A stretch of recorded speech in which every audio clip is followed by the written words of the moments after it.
¿Y si te dijera que las famosas mujeres noruegas de las que tanto hablan en redes no existen? No en México, al menos. Que ese título que tú mismo cliqueaste está armado sobre una mentira que lleva años circulando en videos, en memes, en comentarios de Facebook de tu tío el que comparte de todo. Y sin embargo, hay algo real detrás. Muy real. Solo que no viene de Noruega, sino de otros rincones de Europa que casi nadie conecta con México y que llevan más de 100 años ahí, mezclados, criando familias, hablando alemán en pleno desierto de Chihuahua o francés en las montañas de Puebla. Sí, ya sé. Suena a uno de esos videos que te prometen el pueblo secreto de mujeres güeras y al final resulta ser puro filtro de cámara y 4 turistas con suerte. O peor, suena a esos videos que reducen a comunidades enteras a un color de piel, como si fueran atracción de kermés. ¿Te están vendiendo humo? No. Pues no. Aquí no, porque lo que te voy a contar hoy tiene apellidos, tiene fechas de barco, tiene censos, tiene cementerios con lápidas en idiomas que no esperarías encontrar a media hora de un pueblo polvoso del norte de México. Yo soy el viejo viajero, y llevo ya varios videos aclarándote que este canal no es para el que solo quiere la foto bonita ni el dato que suena bien en un TikTok de 15 segundos. Este canal es para el que de verdad quiere entender por qué México es este mosaico rarísimo de historias que nadie te enseñó en la primaria. Y hoy toca desenredar uno de los mitos más repetidos de Internet, el de las mujeres nórdicas perdidas en algún pueblito mexicano. Te voy a llevar a 10 lugares. En cada uno vas a encontrar gente de ojos claros, apellidos que no suenan a Jalisco ni a Yucatán, tradiciones que llegaron cruzando el Atlántico hace más de un siglo. Pero ninguno de esos 10 lugares tiene una sola noruega de origen documentado. Lo que sí tiene, te lo prometo, es algo más interesante. El porqué real de por qué México se llenó de estos rincones europeos, y por qué Internet decidió, sin investigar nada, ponerle bandera de Noruega a algo que en realidad es alemán, francés, italiano y hasta ruso. Al final del video te voy a dar el veredicto completo, de dónde salió esta confusión, y cuál de estos 10 lugares es el que más se parece, aunque sea por casualidad, a ese imaginario nórdico que todos tienen en la cabeza. Así que dale like, suscríbete aunque sea de huevos, y vámonos, porque esto empieza en un barco que no venía de Escandinavia, sino de otro lado completamente distinto. Para entender por qué existen estos 10 lugares, primero hay que entender que México, contrario a lo que muchos creen, nunca fue solo el resultado del choque entre español e indígena. Durante casi 2 siglos, distintas oleadas de migración europea llegaron a instalarse en rincones muy específicos del país, casi siempre por invitación directa del gobierno mexicano, que en distintos momentos de su historia buscó atraer colonos extranjeros para poblar territorios que consideraba vacíos o para traer mano de obra especializada. Ninguna de esas oleadas vino de Noruega. Pero varias sí vinieron de países que, en clima, en paisaje y hasta en el color de piel de su gente, se parecen más de lo que uno pensaría a lo que la gente imagina cuando dice nórdico. La más grande y mejor documentada es la migración menonita. En 1922, más de 3.000 familias menonitas llegaron a Chihuahua desde Canadá, aunque su origen real se remonta a comunidades de Alemania, Países Bajos y Rusia que llevaban generaciones moviéndose de país en país buscando libertad religiosa y exención del servicio militar. El gobierno de Álvaro Obregón les otorgó un decreto especial, el llamado privilegio, que les permitió instalarse en la zona de Cuauhtémoc con condiciones únicas. Su propio idioma, sus propias escuelas, su propio sistema de gobierno interno. Hoy se estima que hay más de 100.000 menonitas en México, repartidos entre Chihuahua, Durango, Zacatecas y Campeche. Casi al mismo tiempo, aunque por razones completamente distintas, llegó otra oleada, los franceses de Barceloneta, un valle de los Alpes franceses cuyos habitantes emigraron a México desde mediados del siglo XIX para hacer fortuna en el comercio textil. Se instalaron primero en la Ciudad de México y Puebla, fundaron las tiendas departamentales que después se volverían gigantes como el Palacio de Hierro, y muchos de ellos jamás regresaron a Francia. Sus descendientes, generación tras generación, mantuvieron apellidos franceses y, en algunos casos, rasgos físicos que hoy generan confusión en redes sociales. Y luego está la migración italiana, concentrada sobre todo en Chipilo, Puebla, fundada en 1882 por colonos venecianos que el gobierno de Porfirio Díaz trajo para trabajar la tierra. Ahí, hasta la fecha, Se habla un dialecto véneto que ya casi no existe ni en Italia, y la gente conserva rasgos que, otra vez, alimentan la confusión con lo nórdico sin tener nada que ver con países escandinavos. ¿De dónde salió entonces la etiqueta de Noruega?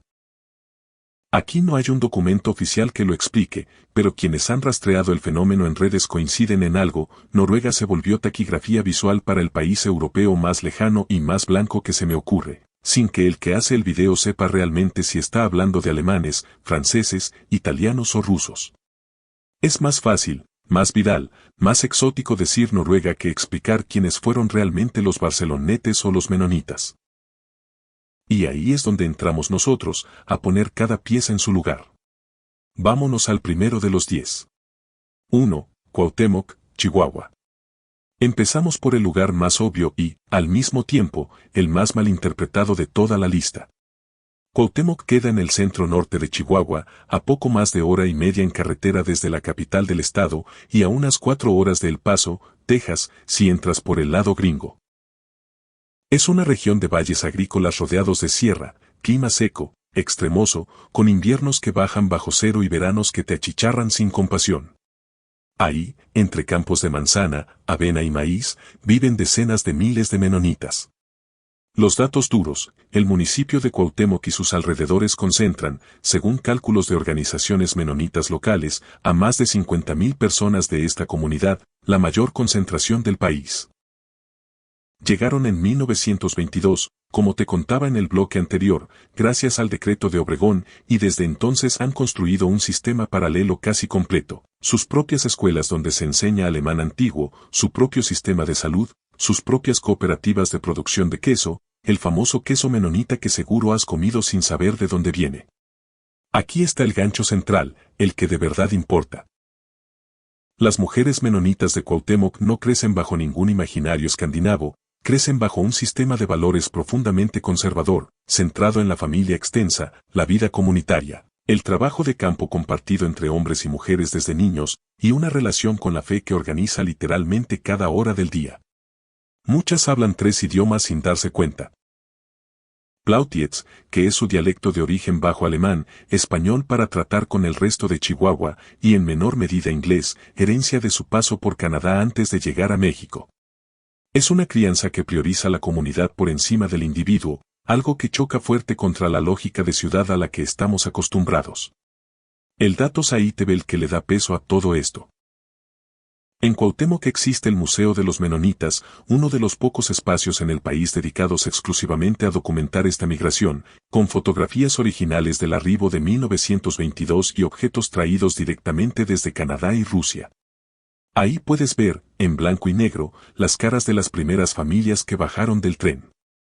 Y aquí viene la realidad cruda, porque este canal no vende folleto turístico. La comunidad menonita de Cuauhtémoc enfrenta actualmente tensiones fuertes por el reparto de agua en una región donde la sequía golpea cada vez más duro, y ha habido más de un conflicto documentado entre agricultores menonitas y ejidatarios mexicanos por el uso de pozos profundos. Además, un sector creciente de jóvenes menonitas está migrando hacia Canadá o Estados Unidos buscando tierra más barata, lo que ha generado preocupación dentro de la propia comunidad sobre el futuro de la colonia en Chihuahua. No es un pueblo congelado en el tiempo como lo pintan en redes, es una comunidad viva, con sus propias crisis y decisiones difíciles. ¿Ya te diste cuenta de que ni una sola de estas mujeres tiene pasaporte noruego? Pues agárrate, porque el segundo lugar de la lista nos lleva a un valle completamente distinto, donde el acento que vas a escuchar no es alemán, sino francés. 2. San Rafael, Veracruz. El segundo lugar de la lista está lejísimos de las montañas frías de Chihuahua, en las tierras calientes del centro de Veracruz, cerca de Nautla, a unas 2 horas y media de Jalapa y a poco más de 3 desde el puerto de Veracruz. Ahí, entre plantaciones de vainilla, cítricos y caña, se fundó en 1833 una de las colonias europeas más antiguas y menos conocidas de todo el país, la colonia francesa de Jicaltepec y San Rafael. Los datos duros: se estima que llegaron alrededor de 200 familias originarias del Jura francés y de zonas cercanas a Suiza, contratadas por el gobierno mexicano para colonizar tierras consideradas despobladas en la costa veracruzana.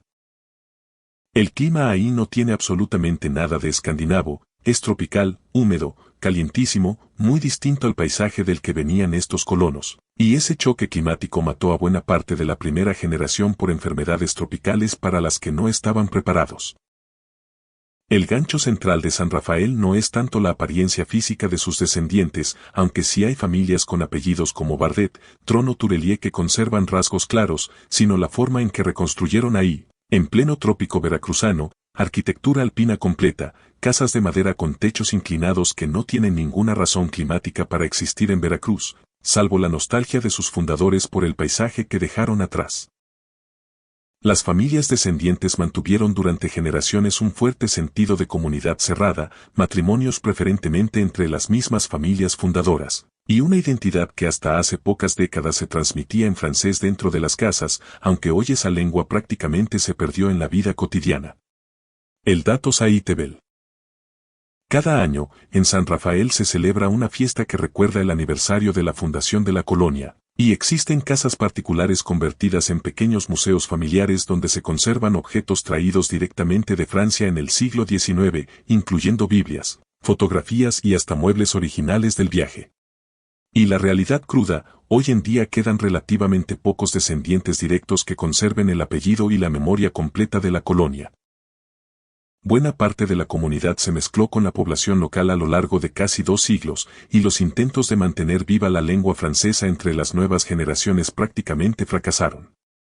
Lo que queda es más arquitectura y memoria familiar que una comunidad activa hablando francés en la calle, y varios cronistas locales han señalado que, sin un esfuerzo deliberado de documentación, esta historia corre el riesgo de perderse en un par de generaciones más. ¿Ya vas viendo el patrón?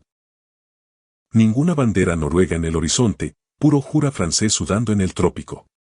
Vámonos al tercer lugar, uno donde el idioma que vas a escuchar tiene acento italiano y no francés. 3. Chipilo, Puebla. A menos de media hora de la ciudad de Puebla, subiendo hacia el sur, se encuentra Chipilo, un pueblo que rompe cualquier expectativa de lo que uno imagina como típico del centro del país.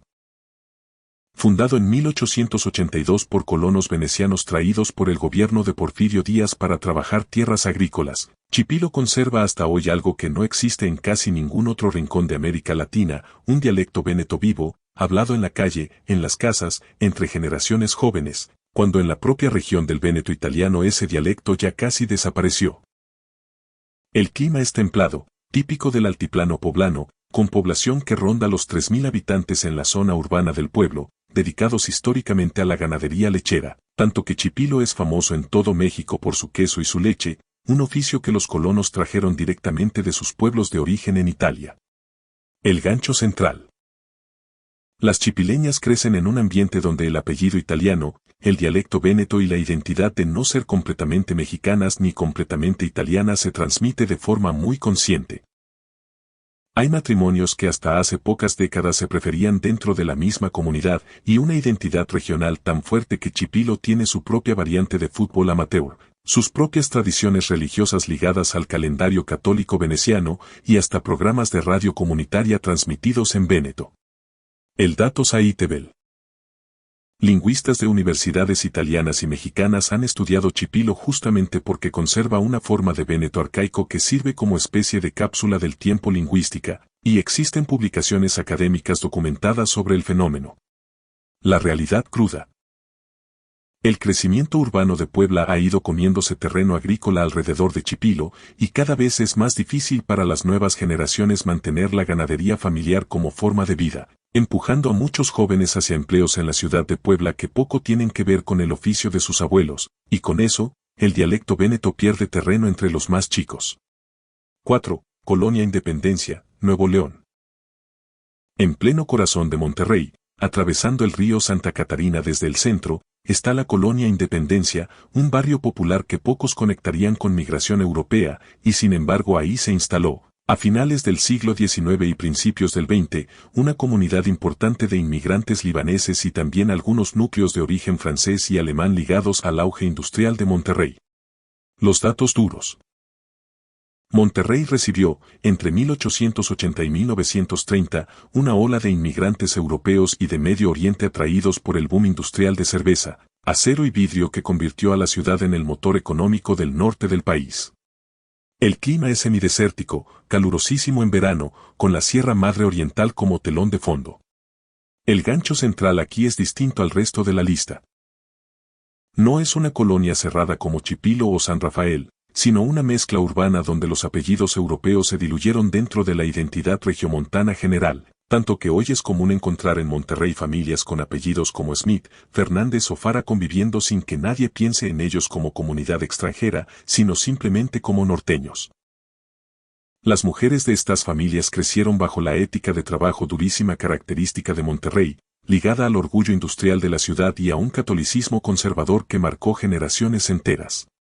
El Datos Aitebel, el Museo de Historia Mexicana en Monterrey tiene salas dedicadas específicamente a documentar esta ola migratoria industrial, con fotografías de las primeras familias europeas que llegaron a fundar cervecerías y fundidoras. La realidad cruda. La industrialización que trajo a estas familias también generó una desigualdad brutal en la ciudad, y hoy la propia colonia Independencia es conocida más por su pobreza y sus problemas de inseguridad que por su pasado migrante, una contradicción que pocos turistas conocen y que vale la pena decir en voz alta. 5. Santa Rosalía, Baja California Sur.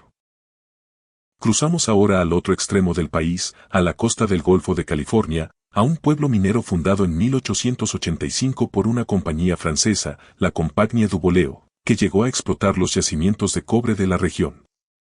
Santa Rosalía queda a unas 3 horas en carretera desde La Paz, en un paisaje desértico que choca contra el Mar de Cortés de manera espectacular. Los datos duros. La compañía trajo a cientos de técnicos e ingenieros franceses, además de trabajadores de otras nacionalidades como estadounidenses y japoneses, para operar la mina y el puerto. El pueblo entero fue diseñado con planos franceses, con casas de madera prefabricada traída en barco desde Francia, algo completamente ajeno al desierto bajacaliforniano. El gancho central. Aunque la mayoría de los franceses originales regresaron a su país cuando la mina cerró en 1954, quedó una identidad arquitectónica y cultural fortísima, con descendientes de matrimonios mixtos franco-mexicanos que hasta hoy conservan apellidos y memoria familiar de esa época, y una relación con la comida, la panadería en particular, que sigue teniendo un sello afrancesado clarísimo en todo el pueblo. El Datos Aitebel. La iglesia de Santa Bárbara de Santa Rosalía fue diseñada por Gustave Eiffel, sí, el mismo de la Torre en París, construida en hierro prefabricado y ensamblada ahí mismo, y es hoy un punto de referencia obligado documentado en registros de patrimonio industrial. La realidad cruda. El cierre de la mina en los años 50 dejó a Santa Rosalía en una decadencia económica de la que nunca se recuperó del todo, con buena parte de su población joven emigrando hacia La Paz o Estados Unidos, y edificios históricos completos que se caen a pedazos por falta de recursos para restaurarlos. ¿Ya notas que el patrón se repite? Franceses, italianos, alemanes, libaneses y ni rastro de Noruega. Vamos con los siguientes 3. 6. Colonia Roma y Colonia Juárez, Ciudad de México. Volvemos a la capital, específicamente a los barrios de la Roma y la Juárez, construidos a finales del siglo XIX y principios del XX como los primeros desarrollos residenciales modernos de la ciudad. Aquí no hablamos de una colonia agrícola cerrada como Chipilo, sino del corazón urbano de la migración francesa de Barceloneta que ya te mencioné en el bloque 2. Los datos duros. Entre 1840 y 1930, miles de comerciantes originarios del Valle de Barceloneta, en los Alpes franceses, emigraron a México y se concentraron en la Ciudad de México, donde fundaron las primeras grandes tiendas departamentales del país. El clima templado de la capital, a más de 2.000 metros de altura, no tiene nada que ver con el frío alpino de su origen, pero eso no impidió que construyeran mansiones con estilo afrancesado clarísimo, muchas de las cuales siguen en pie hoy como parte del patrimonio arquitectónico de la Roma. El gancho central.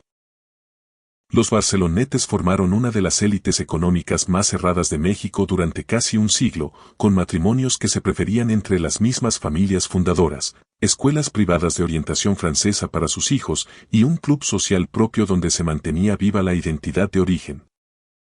Las mujeres de estas familias crecieron en un ambiente de privilegio económico ligado al comercio, con una educación mucho más orientada a lo europeo que la del resto de la sociedad mexicana de la época, y apellidos como Jean, Signoret o Reynaud que hoy siguen apareciendo en la vida empresarial de la ciudad.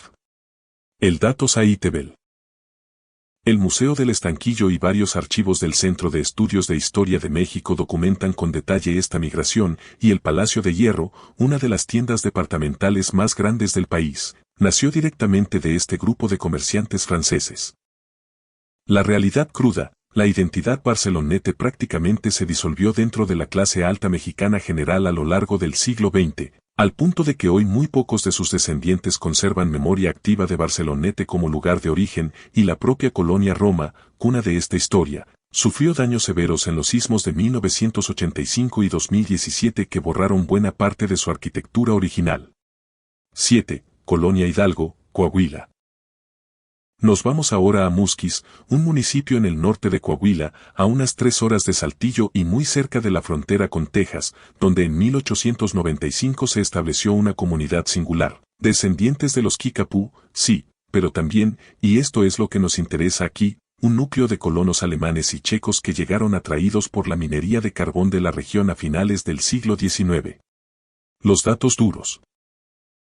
La zona carbonífera de Coahuila atrajo, entre 1880 y 1920, a técnicos mineros de origen centroeuropeo, principalmente alemanes y de lo que hoy es República Checa, contratados por compañías extranjeras que explotaban los yacimientos de la región. El clima es semidesértico, extremoso, con inviernos que pueden bajar bastante y veranos secos y calurosos. El gancho central. A diferencia de otras colonias de la lista, aquí no hubo una comunidad cerrada que se mantuviera separada, sino una mezcla más rápida con la población local, de modo que hoy encuentras familias coahuilenses con apellidos como Kessler o Novak que ya no se reconocen a sí mismas como comunidad étnica diferenciada, sino simplemente como parte de la identidad minera del norte de Coahuila, una identidad forjada en el trabajo durísimo del carbón y en generaciones de mujeres que sostuvieron hogares. Mientras los hombres bajaban a los pozos. El Datos Aitebel, el Museo de la Minería en Musquis documenta esta ola migratoria centroeuropea junto con la historia minera de la región, incluyendo fotografías de los primeros ingenieros llegados de Europa Central. La realidad cruda. La industria del carbón en Coahuila ha vivido crisis repetidas por accidentes mineros, algunos de ellos con enorme cobertura nacional, y la región sigue enfrentando condiciones laborales precarias que contrastan fuerte contra cualquier imagen romántica de pueblo minero pintoresco. 8. Villa Carlos Acarrillo, Veracruz.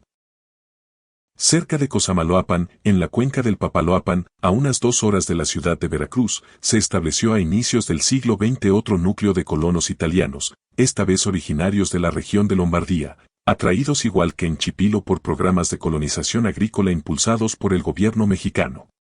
Los datos duros. El asentamiento fue más pequeño que Chipilo, con apenas algunas decenas de familias, en un clima tropical húmedo dedicado al cultivo de caña de azúcar y ganadería, muy distinto al paisaje alpino lombardo del que venían. El gancho central.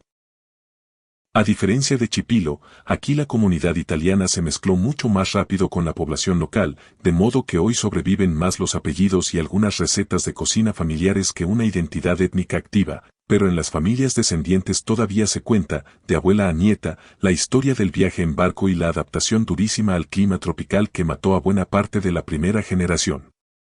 El Datos Aitebel. Cronistas regionales de Cosamaloapan han documentado esta migración en publicaciones locales, aunque a diferencia de Chipilo no existe todavía un estudio lingüístico o antropológico de gran alcance sobre esta comunidad específica, así que aquí hablamos con más cautela, apoyándonos en memoria oral más que en archivo duro. La realidad cruda. Esta es, de los 10 lugares, la comunidad con menos registro documental disponible, lo que significa que buena parte de su historia depende de que las familias mismas la sigan contando. Si esa cadena se rompe una generación más, se pierde prácticamente toda huella escrita de este asentamiento italiano en el Papaloapan. 9. Colonia Manuel González, Sonora. Nos vamos al noroeste, a un núcleo agrícola cerca de Hermosillo, en el Valle del Yaqui, donde a inicios del siglo XX se instalaron colonos de origen alemán y suizo, atraídos por proyectos de irrigación agrícola que el gobierno mexicano impulsaba en Sonora para aprovechar las nuevas presas de la región. Los datos duros. El clima es desértico extremo, con veranos que superan fácilmente los 40 grados, y el asentamiento se dedicó principalmente al cultivo de trigo y algodón, cultivos que Sonora terminaría por dominar a nivel nacional décadas después gracias en parte a las técnicas agrícolas que trajeron estos colonos europeos. El Gancho Central.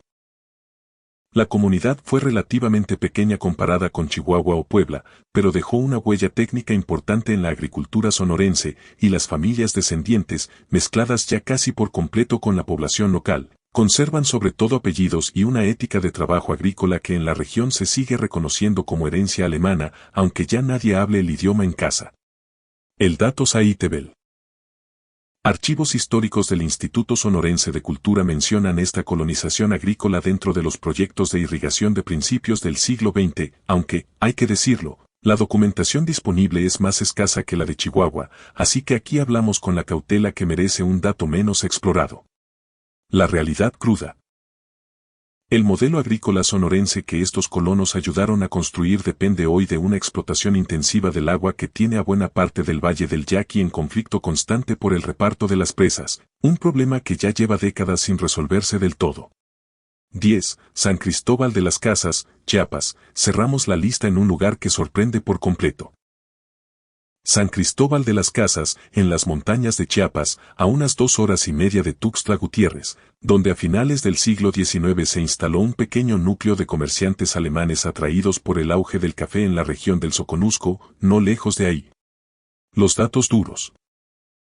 El clima de San Cristóbal es templado frío, casi único en todo Chiapas por su altura, más de 2.000 metros sobre el nivel del mar, algo que sorprendentemente sí se parece un poco al clima centroeuropeo del que venían estos colonos, a diferencia de casi todos los demás lugares de esta lista. El Gancho Central.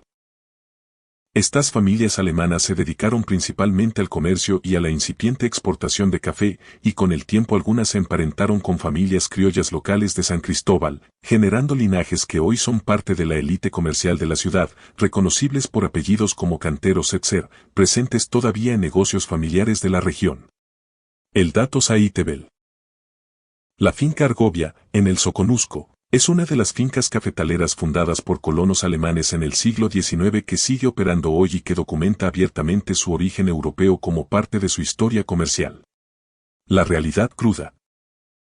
La industria cafetalera chiapaneca que estas familias ayudaron a construir depende hasta hoy de mano de obra indígena mal pagada durante las temporadas de corte, una desigualdad estructural que viene desde el siglo XIX y que ninguna cifra de exportación de café ha resuelto. Antes de cerrar, y como siempre en este canal, toca hablar de lo que no sale en el video bonito. Primera verdad incómoda.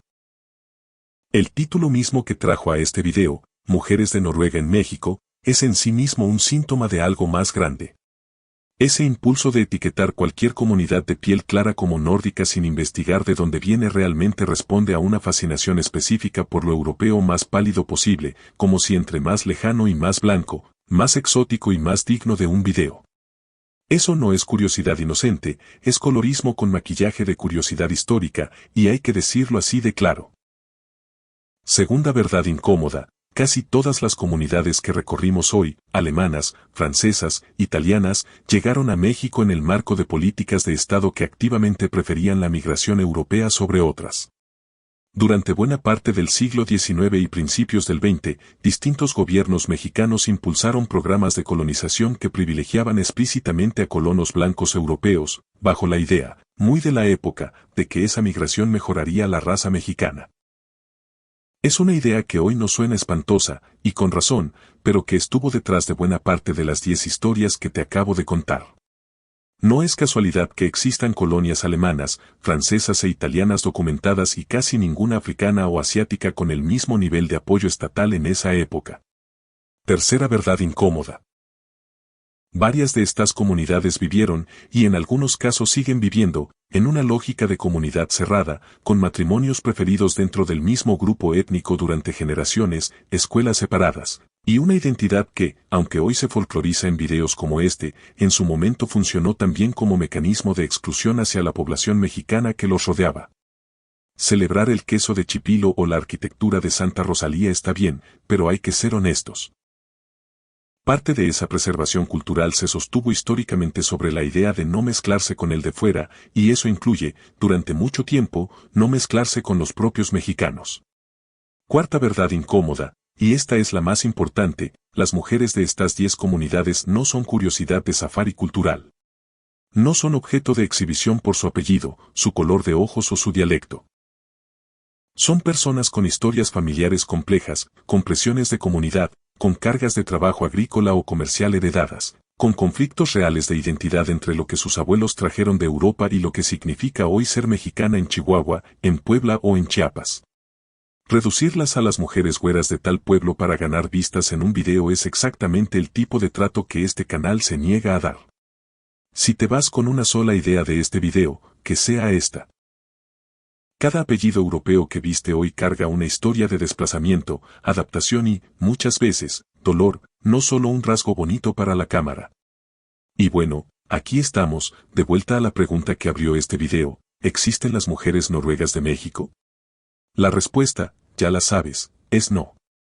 Ni un solo apellido noruego documentado en los 10 lugares que recorrimos hoy.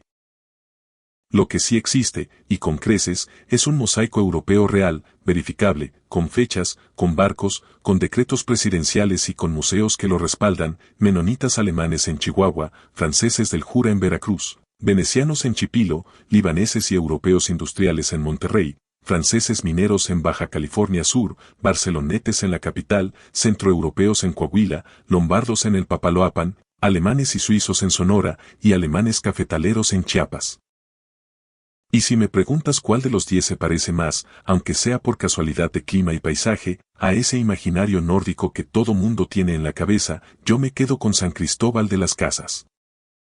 No porque haya una sola Noruega ahí, que no la hay, sino porque es el único lugar de la lista donde el frío de montaña, la niebla, los techos inclinados y hasta cierto aire centroeuropeo en la arquitectura del centro histórico realmente evocan, aunque sea de lejos, ese paisaje que todos imaginamos cuando alguien dice Escandinavia. Es la ironía más grande de todo este video.